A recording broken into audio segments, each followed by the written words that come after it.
This episode of the Better 2 podcast is brought to you by Kitty Mystic and DM Needham, author of My Days with the Dark Muse, as well as Love is Worth Waiting For.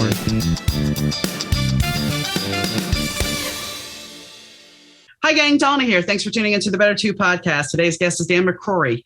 We talk about him running for union president, and we also talk about his book, Capitalism Killed the Middle Class, 25 Ways the System is Rigged Against You, as well as his latest release, which is You Will Forever Be My Always. So, besides those things, we also get into a conversation about politics. So if politics isn't your thing, this may not be the episode for you. But we talk about unions, we talk about drug costs, we talk about labels, which you know is a favorite topic of mine, and many other things. So I hope you enjoy the show, as always.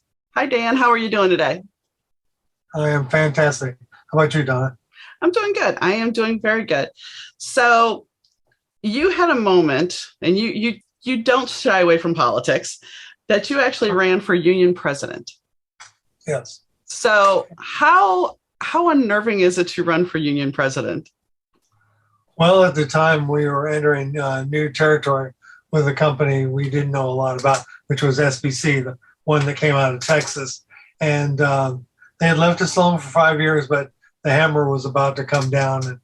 And I didn't want to be presiding over an institution that was going to be going away pretty soon. So we fought tooth and nail for the next 3 years while I was president to keep as many jobs as we could here in California.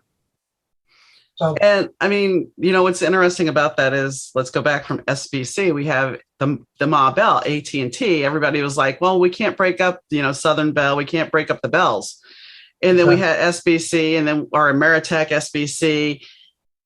And now we have AT&T. And it's like the monopoly is just back. It's, granted, we have Verizon and a couple other independent phone companies, but still there's the monopoly. I mean, if you move to a town, you are very limited in the choice of what cable company you could get. It's like that Terminator movie where the guy keeps coming back together again. Mm-hmm. That's exactly how it was. And SBC is still the person behind the curtain. They went with the AT&T name because it was more universally known. And that's what a lot of companies do. It's like when we do a merger, we hide behind the better known name. Exactly. I often find the movie Wall Street interesting because, when I watched Wall Street back in the 80s, I was like, why? How could somebody do that? They just gobble up a company and then they don't care about the people. But really, that has become a template, even though I know Oliver Stone didn't intend for that. It has become a template of capitalism. That's very true. It's actually started with Reagan because Reagan said he wasn't going to fire the air traffic controllers for being on strike, but he was going to permanently replace them, I think is the way he put it. So that was supposed to make it all legal because it's illegal according to law to dismiss or fire people for union activity. So he thought he was getting around that. Apparently the courts agreed with him. Well, it all depends on how the courts are stacked, doesn't it? That's true. You do know politics.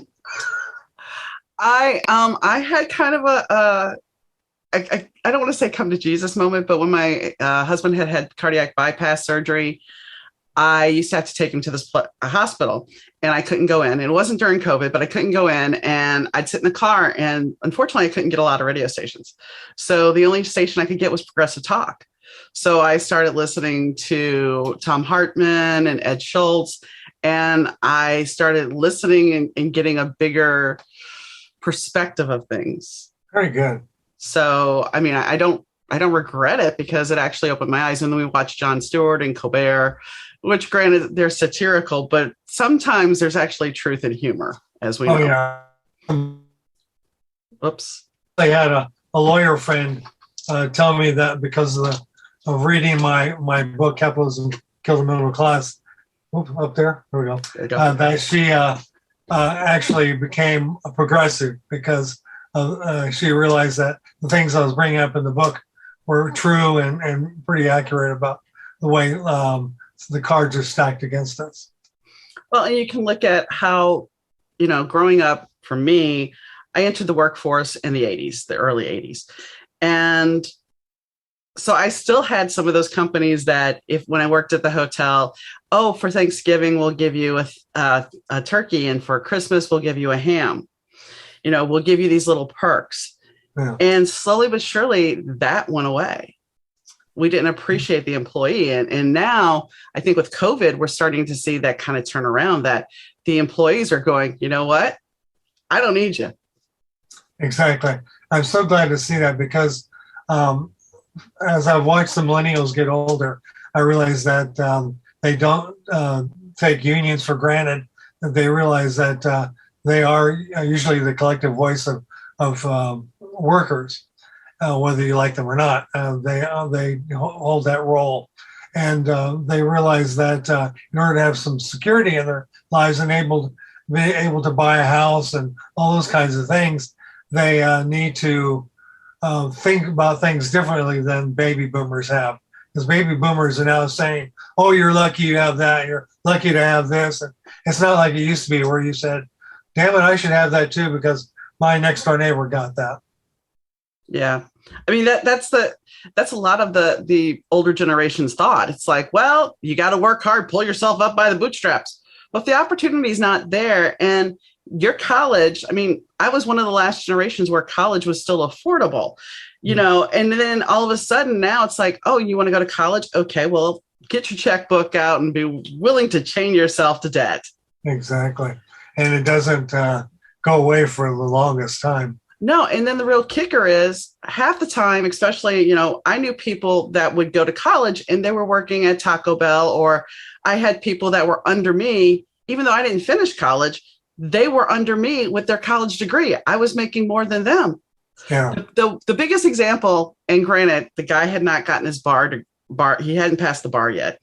But when I was working in insurance, I was doing a motorcycle claims for California, even though I was based in Illinois. And we got this guy in. My boss is like, we got somebody to get to be your helper. I'm like, okay. And he was, I think, 27, 28 years old. He had a law degree. And I'm his boss. And I'm just like, really? I'm his boss? And he's like, yeah, you're his boss now. I'm like, okay. But granted, it was also training for him. And yes, eventually he did pass the bar and everything. He got moved from being my underling. But the whole fact of the matter is, it was kind of ironic because here this guy spent all this money for his education and I'm his boss. You ever heard of the Coral Foundation? No. The Coral Foundation takes recent college graduates and puts them in the world of public affairs. They'll work for a corporation for 6 weeks, then they'll go work for a union and a nonprofit agency, and they'll do all that. And it's supposed to give them a well-rounded education. And so I've been in that situation with 5 interns from the Coral Foundation who worked under me, but I saw it as a way for me to teach them about treating working people with dignity and respect. So that was my job by having them under me. So they've gone on to be Congress people and things like that. So you never know really whose mind you're fertilizing.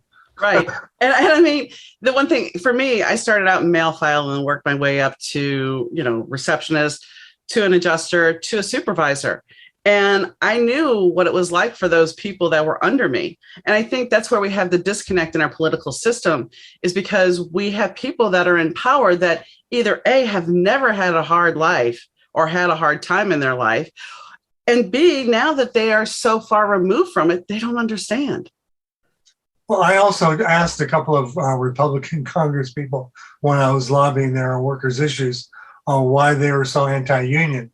And they would go way back in their work life and talk about a situation that happened where a union steward didn't follow up on their grievance or something like that. And they held a grudge all those decades later.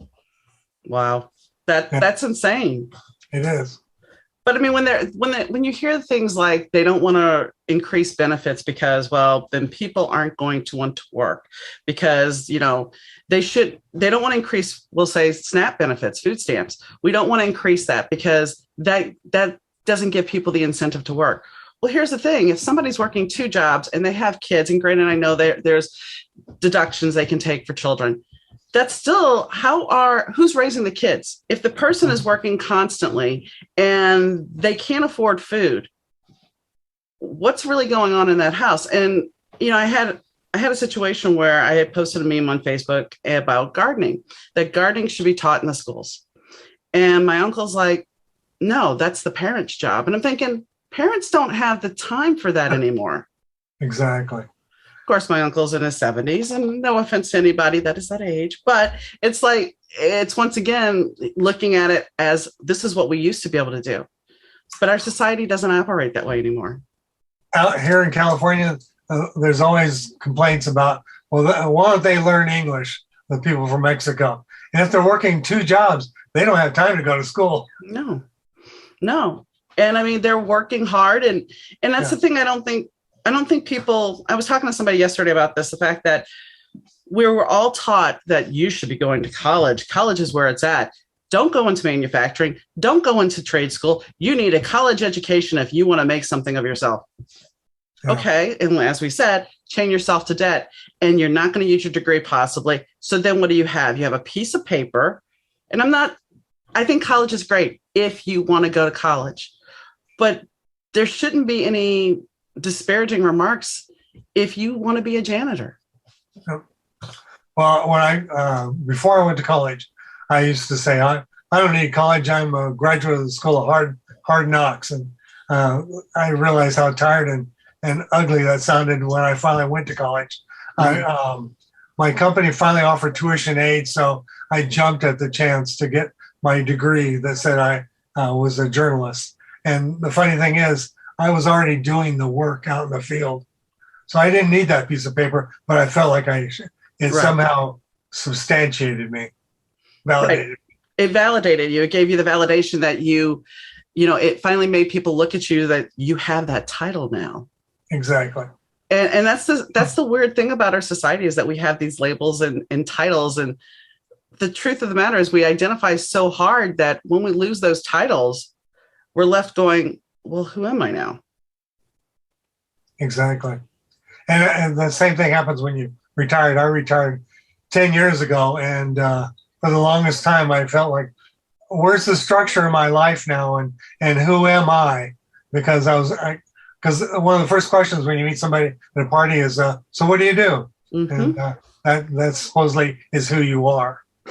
I went through that at a younger age because as I said, I was an insurance supervisor. And I mean, I can sit here and rattle off many different occupations that I've done, including graveyard shift drawstring factory worker, But the whole fact of the matter is, when I left, because I identified so much with being a claims supervisor, that when I left that job, it took me a while to come to terms with that's not who I am. Right. And I think there's many ways. It's not just your job, your relationships also do that to you. So it's like we have to find a way to look at ourselves without looking at the outside parameters, which is a really hard thing because we're not taught that. And in some ways that also qualifies you as a success or a failure. Mm-hmm. And that's not right either. No, because success really, success, we've always equated success, not sex, success, to the white picket fence, to having 2.5 kids, to having that nice little, craftsman home. But if that's not really success, is it? If you have the house, but you are so far in debt, how is that happy? Right. And millennials are finding out that they're going to be the first generation that have it harder than the previous one. So, and they may not ever see that house with the big fence. Yeah. They're starting to realize that. Well, and, this goes back to your capitalism. When my father-in-law bought his first house, he bought his first house in Wheeling, and he paid $17,000 for it. That same house, I think back in 2012, was selling for $300,000. Insane. Now, what has changed? Is it still the same nails that built the house? Is it still the same wood? Maybe you've done some upgrades inside, but maybe you haven't. So what has really changed to increase that value? I heard a long time ago that the only thing that was really going to appreciate over time would be property. Mm-hmm. And I guess that's been proven to be true. I know up here in San Francisco area, it's one of the most expensive places in the world to live. And I don't know how people do that. Well, it's like, if you think about the HGTV shows, and not that I've watched many, but I have seen enough, here comes the teacher with her husband who's just whatever, some mild-mannered job, and their budget is $700,000 for a house. Really? Really? I mean, at what point do we have too high a value on property that nobody's going to be able to live? I mean, a studio apartment here in the town I live in is $850. You're not going to be able to work minimum wage and afford a place to live, plus utilities. That's very true. But then you get $1,200 here, but then you get the people that, back to the group that says, well, you're lucky you got a job. You have the people that, work another job. Pull yourself up by the bootstraps. Don't have any fun. Work your tail off. You'll get ahead. Those mantras don't work anymore. No, they don't. So let's talk about your book, Capitalism Killed the Middle Class. What ended up, it says 25 ways the system is rigged against you. So why did you come to the realization? Was it because you watched George Carlin and you realized it was a boys' club? Or was there something that actually hit home that made you think, I need to sit here and tell this story? Well, it started out as a memoir because I spent 37 years at AT&T. And during that time, I also became union president, and I saw things from a different point of view there. And I wondered in the beginning, it says it in the book, that I wondered why somebody didn't come in and start shooting up the place like so many places have. Because I was seeing SBC, like I said, left us alone for 5 years. When they finally came in, they things that we used to get hand slapped for before were suddenly major things, and people lost their jobs over it. Oops. Breaking. Hello? Trying to save almost. I'm sorry? You broke up. You're frozen. Okay. Go back to what you were saying. There we go. Okay. So I saw the writing on the wall because I was in a particular place where I could look across the company. People were being treated crappy over here, but these people didn't necessarily talk and realize how bleak the situation was. So that was why that didn't happen. And I was so thankful that it didn't. But I also knew that that meant we were probably going to have a strike soon, and we were going to be going toe-to-toe on a lot of it, which did happen. So did I answer the question? You did. It's just kind of breaking up, but okay. You did. And here's something that we have the big Motorola facility here. We have a giant Motorola facility they built. Oh, yeah. And they built it in 98. It closed by 2002. And it still sits vacant.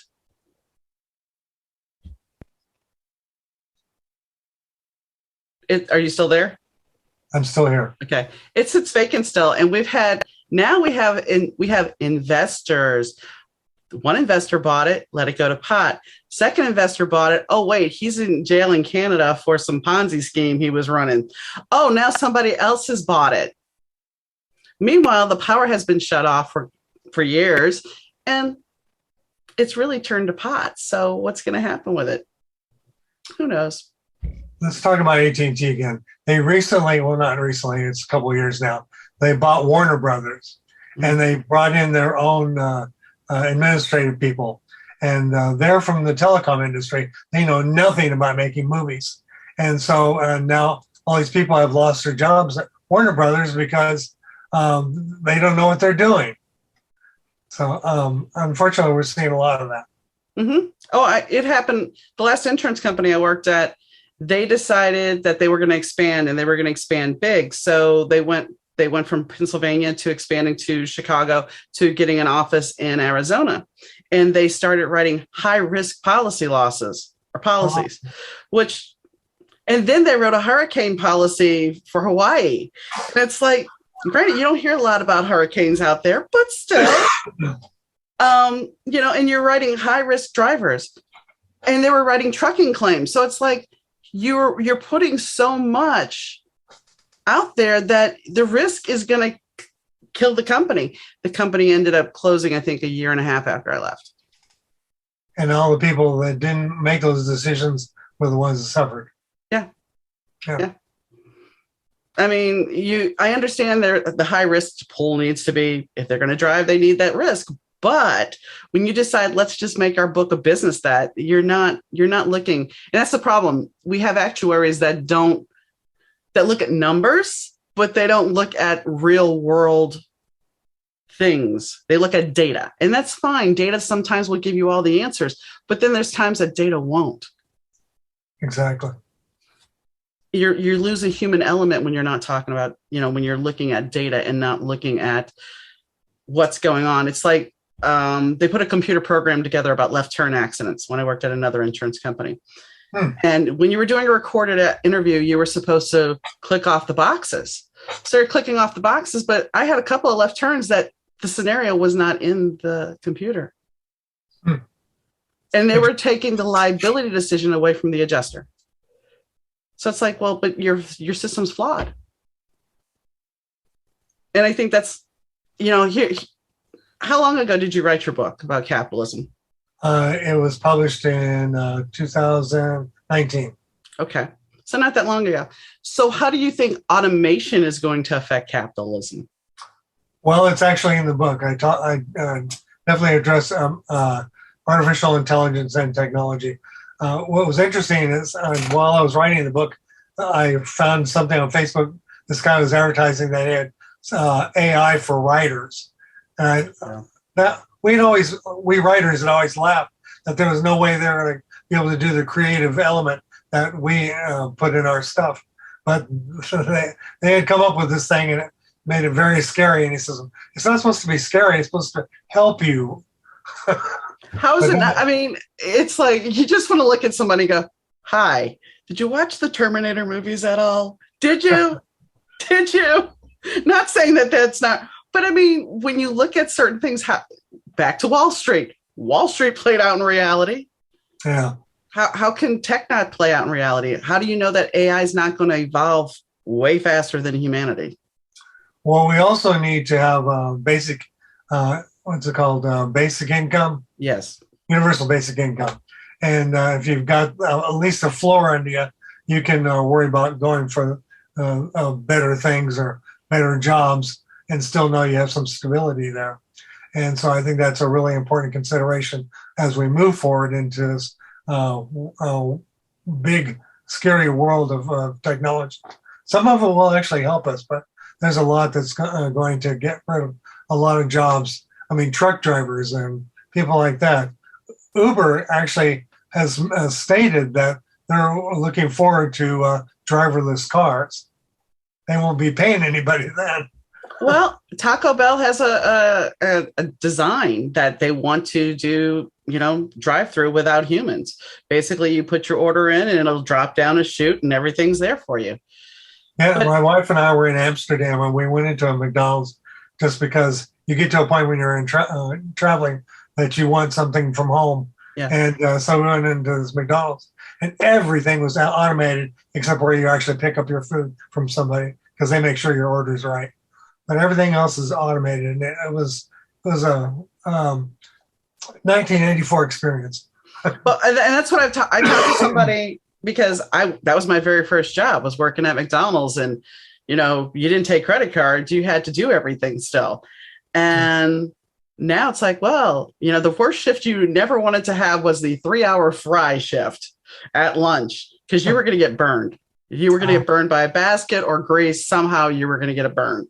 Huh. Well, now it lowers itself, it raises itself. But guess what? You can make $16 an hour working at McDonald's now. That's true, yeah. Because nobody wants to do it. We had a 24-hour McDonald's here, and they close at 10. Huh. And we live on a main drag. The town is in a main drag where truckers come through and everything, but it closes because they can't find people to work. In fact, one day it was closed at like 6:00 at night. Wow. So I miss that dinner rush. Yeah. So, I mean, it's just one of those things where it's like, it goes back to, there's many facets this goes back to, because you have the people that don't want to work at McDonald's because, well, I'm working at McDonald's. You have, is $16 really a minimum, a living wage? And are you only working part-time? Because if you're working part-time, that's not enough hours to get you anywhere. Exactly. No healthcare, none of that. Yeah. No. You're right back in that position. Yeah. Right. And it was like, well, there's the healthcare exchanges, but healthcare used to be a reasonable thing. Now, when you have to pay a deductible of $4,000 for a year, how is that reasonable to anybody? Yeah, there are a couple of major holes in the Affordable Care Act that need to be patched up, and we need to be able to negotiate for better drug prices and have some kind of set prices on whether it's an aspirin or a appendectomy or whatever it takes. And we could do that already. Well, I mean, I've talked about this on the podcast because my husband, he had end-stage renal disease. So he was on Medicare, and he had a cardiac bypass surgery. And he was in the hospital for 10 days, and then he had to go into a care facility because he was a larger guy. And so they reduced his hospital bill from $147,000 down to $17,000. And because we had our supplemental, which nobody ever talks about. Everybody's like, oh, Medicare for all, yay, which I think is great because it reduces prices. However, you better have a supplemental policy. Otherwise, you're paying out of pocket. That $17,000 would have came out of our pocket. Fortunately, we had a plan that covered it all. So we had nothing. But when we can talk about Medicare, because going back to the drug prices, when they switched over to the seniors having to pay for their drugs, oh, we're going to close the donut hole. That donut hole still exists. Yeah. It's never closed. And that was supposed to close back, 2006 or 2009? And it's still never closed. I know. We're so behind where we need to be. Out here in California, we got something called CalCare that we're trying to pass, which is a single payer system, because we finally got fed up with the federal system, realized we have to do our own thing out here. So that's looking very promising. It's Assembly Bill 1400, if anybody wants to follow it. And we've been rallying, and I think we may actually get it passed. There's two things I want to touch on, because you mentioned basic income, and that was Andrew Yang's platform. So he had some merit there. And then, of course, the negotiation of drug prices, that's been Bernie Sanders' big push. Yep. So it's like, if we could actually get progressive candidates instead of the corporate Democrats, that I hate to say it that way, but I mean, that's it goes back to what you were saying about killing the middle class, about the system being rigged. It feels like the system is being rigged, because it's like every time we have something that might be against corporate America, it gets a boot comes down and kills it for whatever reason. Another thing you'll find in the book is something called the Powell Memo or the Powell Manifesto. A lot of people don't know what that is. 1971, Lewis C. Powell, who had argued in front of the Supreme Court on behalf of cigarette companies, saying they weren't addicting, was asked by a friend of his at the U.S. Chamber of Commerce to come up with a way to refute all the Vietnam veterans and all the hippies that were saying that we were only in the Vietnam War so corporations could make profits, and our boys are coming home in body bags. So he wrote this 19-page memo. Nixon loved it so much, he appointed him to the Supreme Court. And Reagan loved it, so he gave copies of it to his cabinet. Every Republican president since Nixon has followed this program to the T. And I've come up with something I call the McCrory Manifesto, because I'm the only one talking about it. Taking that document, gutting it, putting in democratic socialism, putting in unions, putting in workers, and making it about us, because we could that thing has been so effective in getting us to talk like bankers instead of our own interests that we need to steal it and make it our own. Well, and there's two things I want to touch on. You're talking about the whole fact the military is making, they made money off the war, and every war. My mom used to say when I was growing up, well, we need a good war to get the economy straight. And I was always like, what? But I remember Dwight D. Eisenhower actually said, what we have to fear is the military industrial complex. Exactly. But nobody has ever listened to that. And now we actually, besides that, the other big one is big pharma. I mean, you and I, there was a time in our lives where you didn't turn on the TV and see an ad for some kind of medication. Yeah. I mean, it's crazy, because why do I need to know about a medication on TV? Why? And then I want to touch upon, I know I'm jumping, but I want to touch upon the fact that you said democratic socialism. People consider that such a dirty word, but the fact of the matter is we have public schools, we have an army, we have fire department, police department, we have libraries. We already have democratic socialism, but people don't hear it. It's because we've been trained since before we were born to be afraid of that word, because that was one short step away from communism. It's just not true. There is many forms of socialism as there are capitalism, because the capitalism they practice in Finland and Norway and Sweden is not the same that we practice here. Here, ours is it's crony, it's exploitative, all those kinds of things. Excuse me. So we have to quantify this word and realize that's another thing I like about millennials. Millennials aren't afraid of that word. It's no longer the S word to them. It's something that is a viable alternative. Well, it's something that I think if you really unpack it and you look at it, it's to better society. They always say democracy only lasts roughly 250 years, and we are kind of there. Yeah. So, we have to look at the bigger picture of what are we going to do? Are we going to allow other people that are in power to keep making money off of things and benefiting themselves, as opposed to doing what's best for everyone? Exactly. There's a nonprofit out there I just found out about. I can't remember their name, but they're trying to make a case so that people see that our resources are limited. And so rather than, because capitalism believes in growth. And if you don't have the resources there, you can't grow anymore. So what are you going to do? You're going to take those forces and try to feather your own nest, or at least make things better for your own community. And that's what corporations used to do back in the day. Dale Carnegie, all those captains of industry, they built museums. They built all sorts of things for the people to be educated and trained on how to tackle the world. And we're not seen as that beacon of light anymore. Well, and there's a couple of things here too. When you think back to, because I'm a child of the 70s, when I look at things I remember from TV when I was a kid, you had the Maytag repairman who was always lonely because nobody called him because his products were good. They lasted. You would buy a fridge, it would last for years, and now it's like you buy a fridge and you hope it lasts for at least 2, maybe 5, because you're not sure how long it's going to last. It's an amazing thing. And then the other thing is, look for the union label. That was that whole commercial that had the lovely song, and you couldn't help but sing along. And my dad was he's a retired fireman. He was a union guy.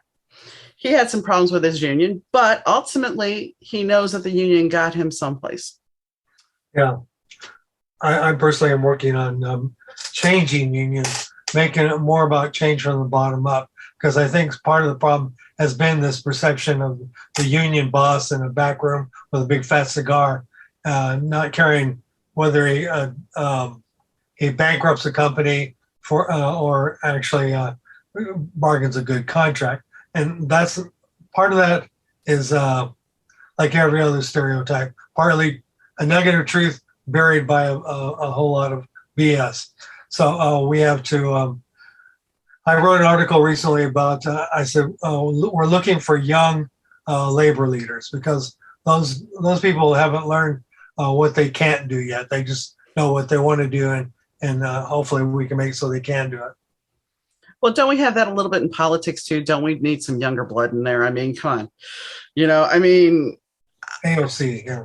I think that we have a lot of people in there that are just still in there that shouldn't be because, look, yes, I understand that there's the whole argument about term limits, whether they're good or bad, and we don't have to go there because there are equal arguments. Somebody can still be bought off even if if you have short-term limits. So don't sit there and play naive and say, oh, nobody would be bought off. No.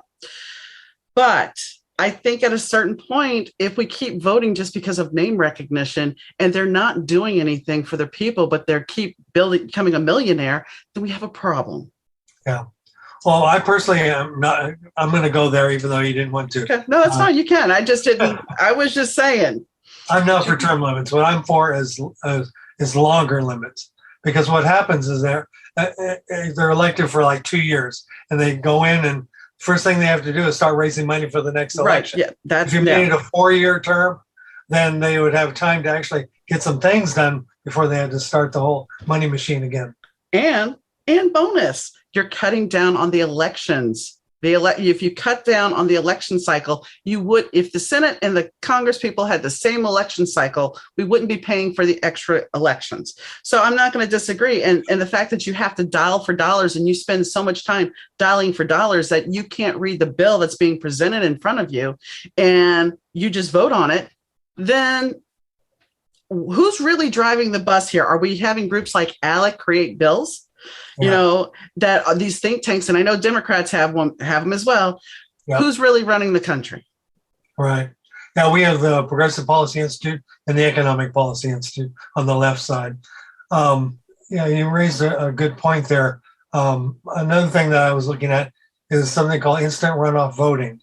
And that would save us money on having runoff elections. You put your first, second, and third choices on there. Whoever ends up with the plurality first is the one that gets elected. So you may want number one, but you could live with number two. And if that person gets enough votes, then you don't have the costly elections that cost cities and counties so much more money, and also the candidates. Well, and let's go back to the candidates for a second with their money that they have to raise. And now that we have the super PAC because of, Citizens United, and, let's talk about corporations being people. But the fact of the matter is, if you took these candidates, and that's what the one podcast I was talking about earlier, we did talk about campaign finance reform. And the fact is, I don't think it's Bali, but there's a small country that they are given, I think, like a minimal amount of money to run on, and that's it. They can't touch anything else. If they do, they forfeit their space. If we actually had them where they only had X number of dollars, and guess what? You have to do some good work for the people that you're supposedly your constituents. Yeah. Instead of having all the negative TV ads. I mean, let's be honest. How well do those ads work anymore? Well, the funny thing is, I ran for office myself, and one of the things I promised voters I wouldn't do is inundate them with all these campaign flyers and all this. And yet, when it came to people voting, they went with the person who sounded the most flyers. Yeah, it was frustrating. It's brand recognition, dare I say, and that's the sad thing. It's like most voters aren't informed. They're not going to sit there and read the issues. They're not, and I mean that's why we're looking at the whole fact of the Supreme Court may be looking at Roe v. Wade again, because nobody's paid attention. And that's something, you were talking about the 70s, and I don't remember the exact document, but I want to say it was Jerry Falwell actually that went and said, look, if we sit there and we tell people that we're going to try to get Roe v. Wade repealed, and we start running on anti-abortion and pro-life, you're going to get voters, and you're going to get them to be on your side, and we'll never touch it. But if we can have them believing that we will, they'll vote for you. The scary thing is that I'm afraid they are going to be touching it in a big way. Yeah, me too. But I mean, this was in the 70s. Yeah. And the thing is, and this has always been my argument, and I am pro-choice, and people can lash out at me, but I think it's a woman's choice. But when people sit there and say, I'm pro-life, okay, great. Are you willing to adopt? Are you willing to pay for the kid to go to school? Are you willing to pay for food? Because if you're the same person that's complaining about food stamps or schools or anything like that, then you have a real conflict of interest there. You do. You're talking out of both sides of your mouth. Yeah. Yeah. And there's so many people that do, because it's like, well, it's a life. True. But if you're not willing to help support that life, then there's a problem. Yep. Because, and then of course they'll say, well, anybody can adopt a kid. Well, you don't want a gay couple to adopt a kid. So, and not that we wanted to get here, because I mean, this is a very touchy subject. So, but anyway, you also wrote another book. Yes. You Will Forever Be My Always. So tell me about that one. This one, the first book took me 4 years. This book took me 4 months. Okay. This is my COVID novel. It's the main character is a guy named Charlie Wise, and he's been cheating on his wife for years, and his friends can't stand him any longer. He finds out he has Parkinson's disease. So he tells everybody, and they say, big deal, go away. And he ends up going to first Thailand, then Morocco, to talk to holy people and ask them, how can I make amends? How can I fix this before I die? And they have different suggestions. And finally, he ends up going on an apology tour where he grew up in Texas, and he tries to make life better for at least several people whose lives he, for on purpose or not, he screwed up. And that's what the book is about. And it was a way for me to deal with my own Parkinson's disease, because I was able to see how the disease will probably progress. I was able to get maybe not comfortable with that, but at least feel more in charge, because I've got the information in front of me now. And what I'm going to do when I do book signings and book readings is I'm going to be handing out information to raise awareness about Parkinson's, because we're actually pretty close to a cure. My mother-in-law had it, but she had worked in the medical profession, and she would go on. She wouldn't go on WebMD. She had it because back then, it wasn't too long ago, but she never had the internet. But she would research what she could, and then she'd diagnose herself, and that was it. No treatment, just so it progressed. And I mean, she would have the shakes pretty bad. Yeah. So if they're working on finding a cure, I hope they do. And I hope it's sooner than later. From what I understand, Michael J. Fox has personally put in $1 billion towards research. Good. Well, I mean, this has affected his life greatly. Exactly.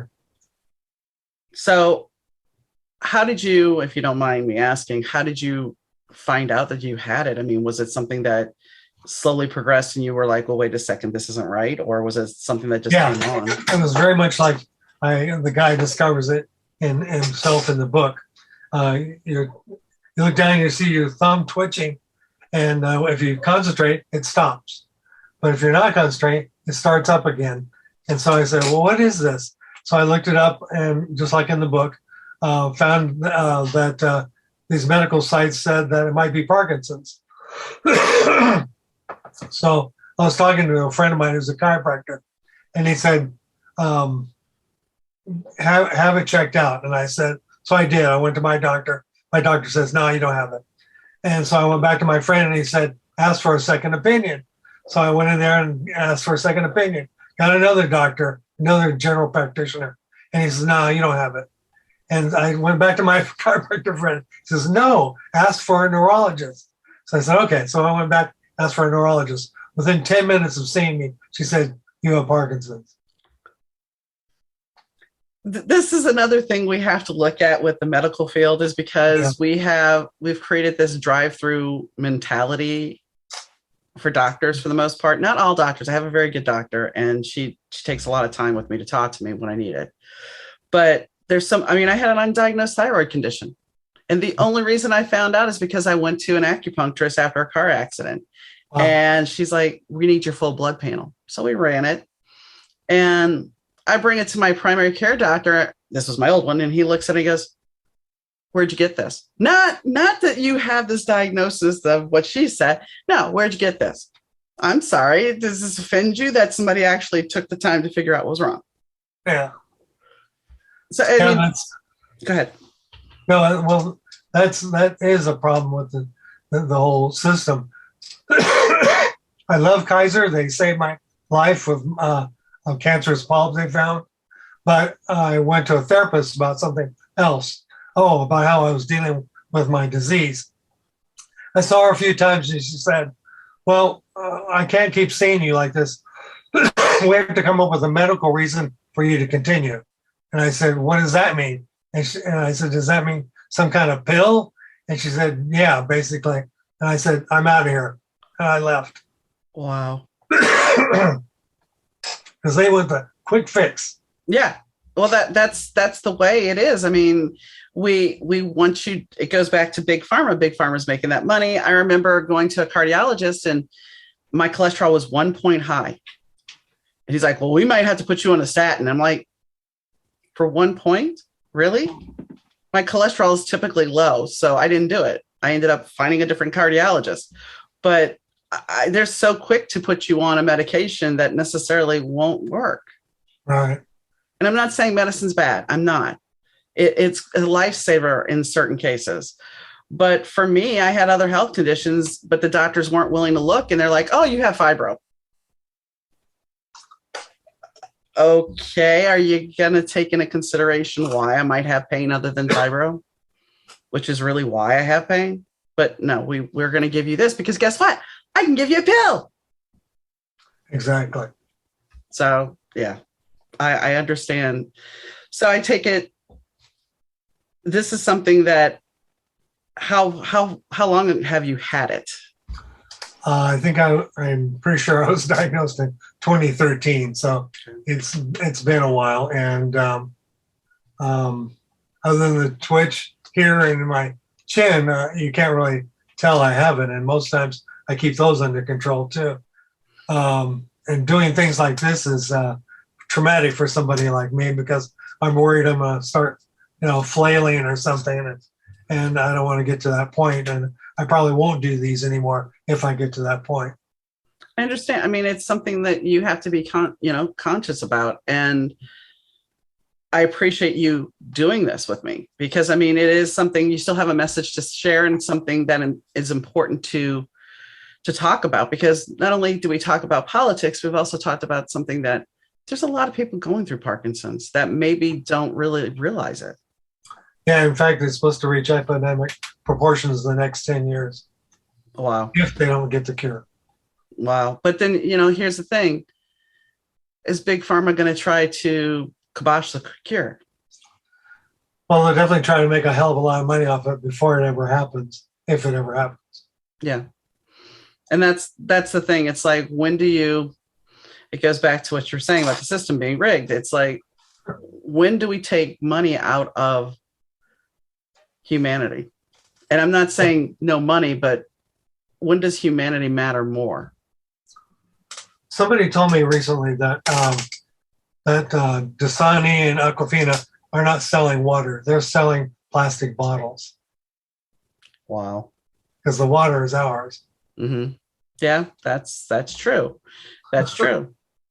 But I mean, that goes with so many things, though.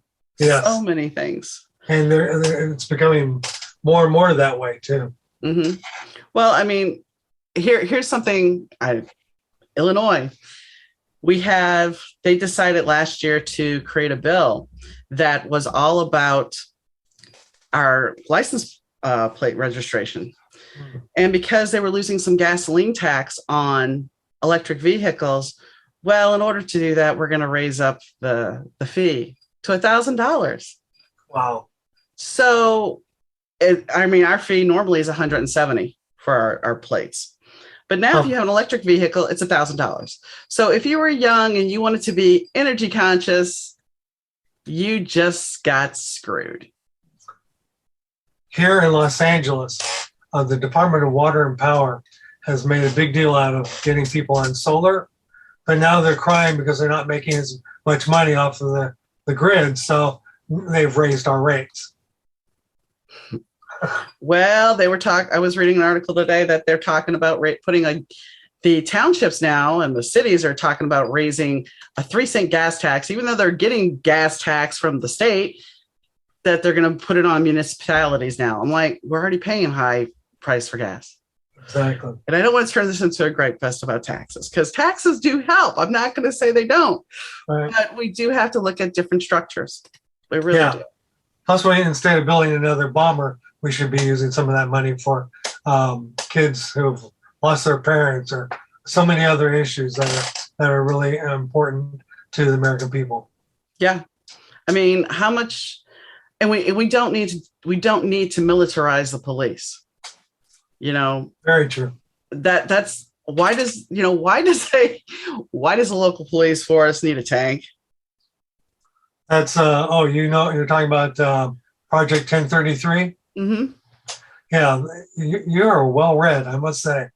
The 1033 project was supposed to be for the war on drugs, and they just got carried away.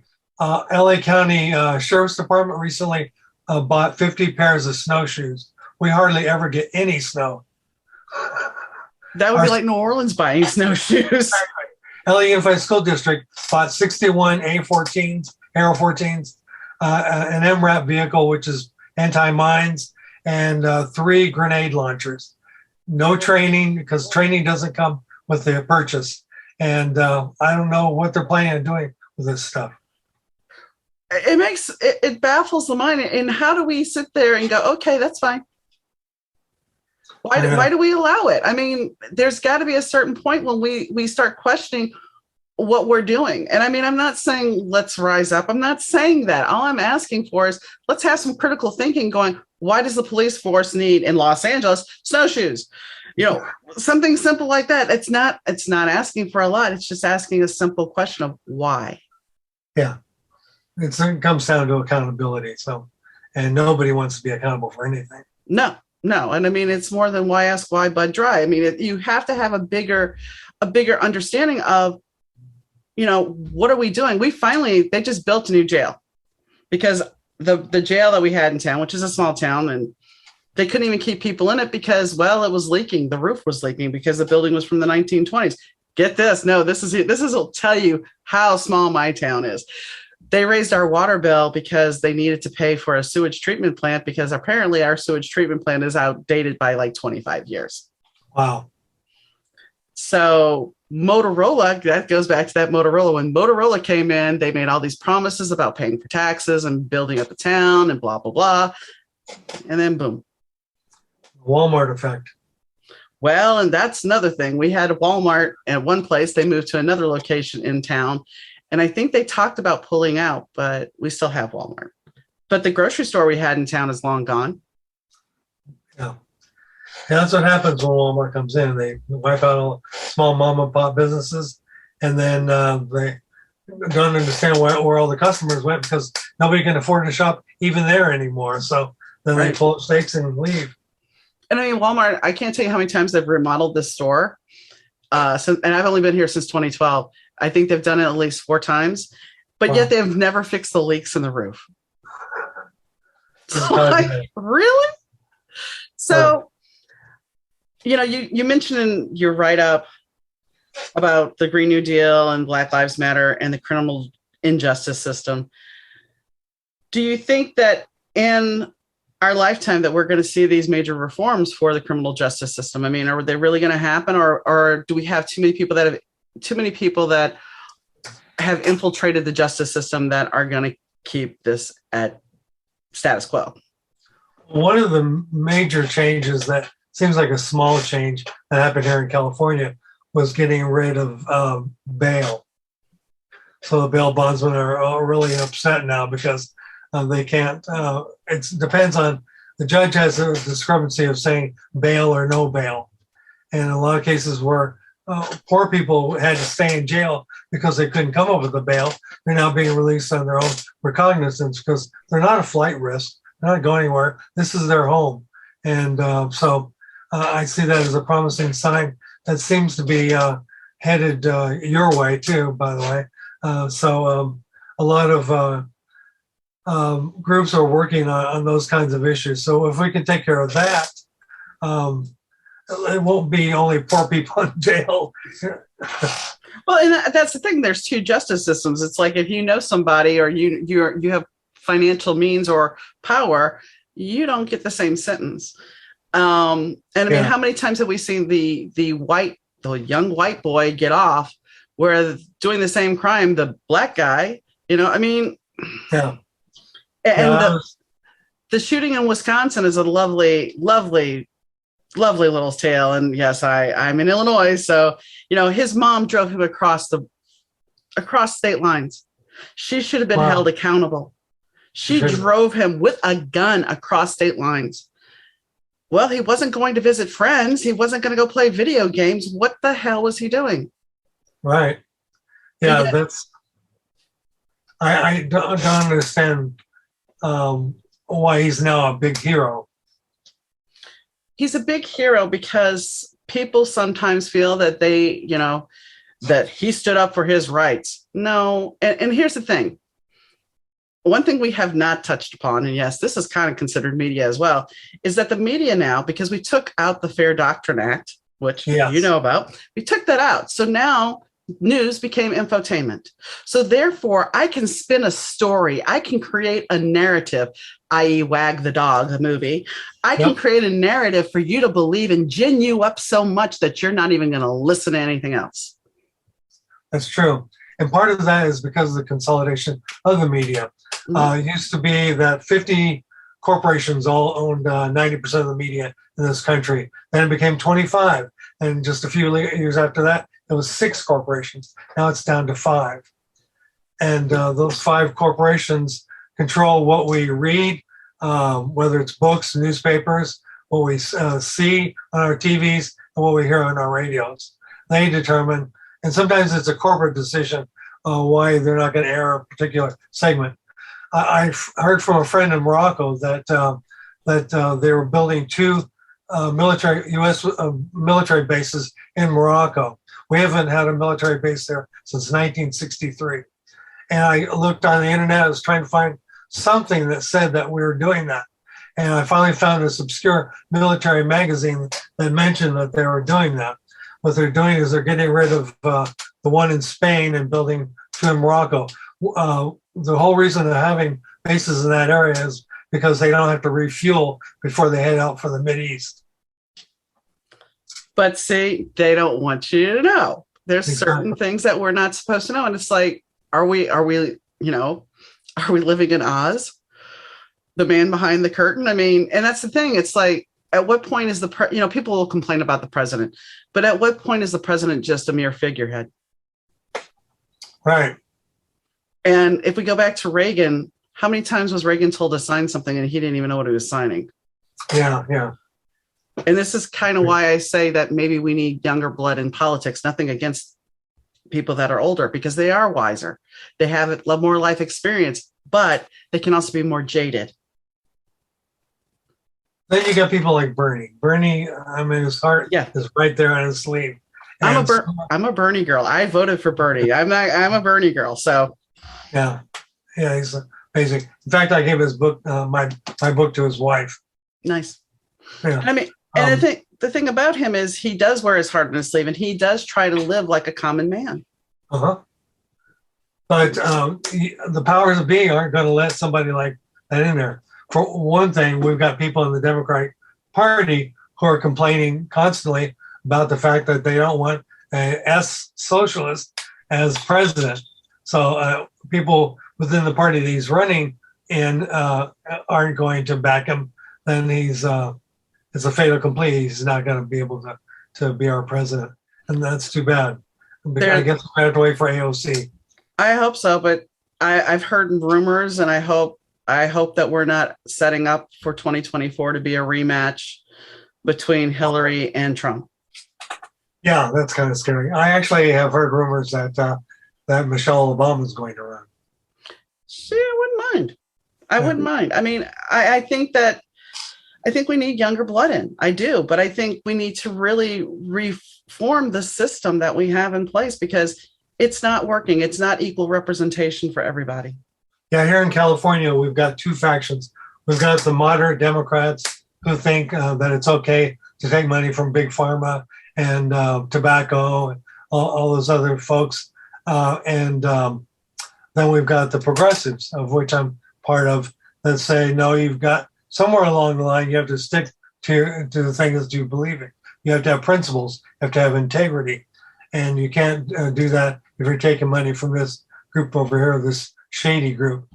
So that's Bill Clinton's the one that started this slide down this hill. Well, and that's the thing. It's like, they used to have bribery and then we decided, oh no, you can't have bribery. So let's pay. And I know you said you lobbied, so no offense, but I mean, now we're going to pretty up this word and call it lobbying.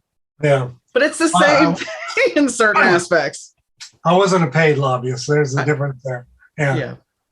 We were just, we'd go there once a year for a big conference. And I was actually in one of the people that trained union stewards on how to lobby. So I guess I am one of the bad guys. Well, I mean, I'm not saying all lobbyists are bad, but it's like the ones that are paid. And, the same thing going with the think tanks. If a think tank is creating the legislation, at what point are even the people that are in power not really in power? They're just figureheads as well. Exactly. Yeah. Yeah. There's a big problem with ALEC. Mm-hmm. And there should be some law against what they do, but apparently not. But who's going to write the law? Exactly. Yeah. I mean, I can't see them writing a law against themselves. That's true. Good point. So I guess on that note, is there anything that we haven't talked about that you'd like to add? I'm sure there is, and I'll have to wait for the next book to come out so we can talk again. Okay. I'm working on a sequel called Moroccan Sunset. That's about a guy whose his girlfriend dies. He's been living half the hog with her. She's an heir to a big fortune, and when she dies, he decides that he's going to do what he promised her a long time ago and go to Morocco and rebuild what they call a riad. A riad is a traditional way of living in Morocco. You have like 3 stories in a building, and down in the bottom of it is a garden or a fountain, and then people live in the top 2. And so he goes there to rebuild one of those, and he finds out that the woman he knew was not the same woman that went to Morocco by herself after her father died. So that's what that book's about. Sounds interesting. Well, I thank you, Dan, for joining me today and having a very interesting conversation. Yeah, thank you, Donna. Dan and I had a pretty decent conversation. And I think it's interesting when you look at him running for union president and also being a lobbyist, how things somewhat work and how we understand that, there is a lot of pork spent on certain things. I mean, LAPD needs snow boots. Hello. I thought, we do have they do have mudslides. I don't, because I don't live there. But, they have mudslides, they have rain, it's always sunny in California. So, I'm sure there's some snow occasionally, kind of like New Orleans, but let's think about this. Why are we spending money on wasteful things when that money could assist other people and other projects to help people? I mean, I could have touched more on some of the documentaries I've watched about the war on drugs and how the war on drugs actually was not very successful. It was all to get money. It was all to, control certain aspects of society and certain people in society. And it's an unfortunate thing that we are still dealing with to this day. But let's talk also about the fact that capitalism killed in the middle class, 25 ways the system is rigged against us. When you look at the big picture, there are so many things that, and I hate getting political because I know some of you guys are like, oh, please get off the soapbox. But the thing is, if we can make changes that benefit everybody, our lives would be better. Universal income is not a bad thing. If you knew that your mortgage payment would be paid and all you had to do was worry about paying your car insurance and your car note and buying groceries, wouldn't your life be just a little easier? Would you be a little less stressed? That's all I'm saying. I'm not saying that you have to give money away and just say, oh, well, whatever. And I know people are, but the tax, the deficit ceiling's already up there. Well, yeah, it is. But how much money are we giving for grants that don't matter, or not even for grants, but how much tax breaks are we giving to people that don't deserve a tax break? Those are things we have to look at. We have to look at the bigger picture of how do we support the society that we have and how do we grow it? Some people will disagree with me, and that's okay. And I don't want to get too political, but we really need to look at the bigger picture because we do already have a lot of socialism here in this country, whether we believe it or not. So I hope you enjoyed the show. Dan told me after we were off air that one lucky winner has an opportunity to win a paperback version of one of his books, a book of your choosing. So you can register by sending me an email at Donna, Dauna, at better2podcast.com. And you have a choice of winning Capitalism Killed the Middle Class, 25 Ways the System is Rigged Against You, or You Will Forever Be My Always, his book about Parkinson's, his fictional book about Parkinson's. So that's your choice. You got an opportunity to win a book, and all you got to do to enter, like I said, is send me an email and tell me, which book you want to win. And on that note, I hope you enjoyed today's show. As always, if you want to catch up on an episode, you can go to better2podcast.com. If you want to be a guest on the show, or you have questions or comments, which some of you may have comments for me this time, you can drop me an email at Donna, Dauna, at better2podcast.com. That's Donna at better2podcast.com. And if you do have a comment about my political beliefs, well, they are my beliefs. I am not forcing them upon you. So please understand that you can believe what you want to believe, and I support you in your belief. So please don't come at me hard. Anyway, I thank you for tuning in. And, well, as always, I'll catch you next time. Bye.